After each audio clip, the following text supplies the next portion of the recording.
তুই এমন মেয়ের বাড়িতে নিয়ে এসেছিস বিয়ে করে যে পঙ্গু, কোথাও ঠিক মতো বলতে পারে না। তার থেকে কি বলিস, শোন, ওকে কোনো আশ্রমে দিয়েছে, ভালো মেয়ে দেখে বিয়ে কর। আর তুমি এ কি বলছো?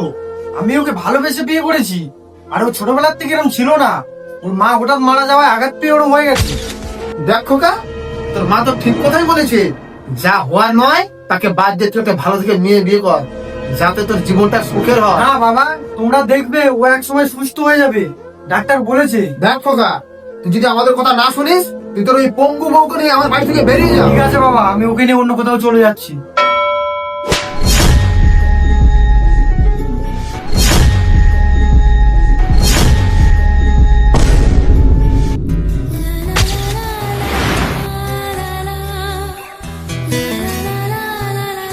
বসো তুমি।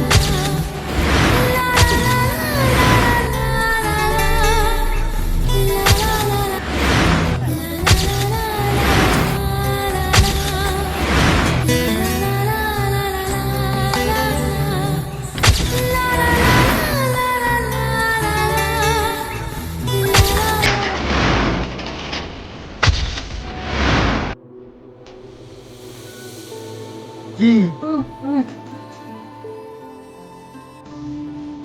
ও, আজ তো তোমার জন্মদিন। তুমি বসো, আমি আসছি।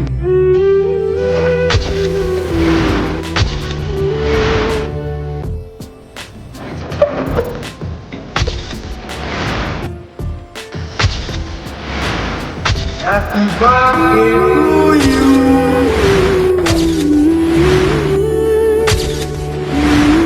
তুমি কেঁদো না, ভালো ডাক্তার নিয়ে যাবো, তুমি সুস্থ হয়ে যাবে।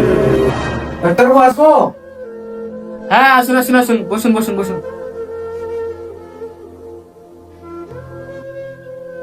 ডাক্তারবাবু, আমার স্ত্রী আগে এরকম ছিল না, একটা অ্যাক্সিডেন্টের পর এরকম হয়ে গেছে। দেখুন, আপনার স্ত্রীকে একটা ছোট্ট অপারেশন করতে হবে।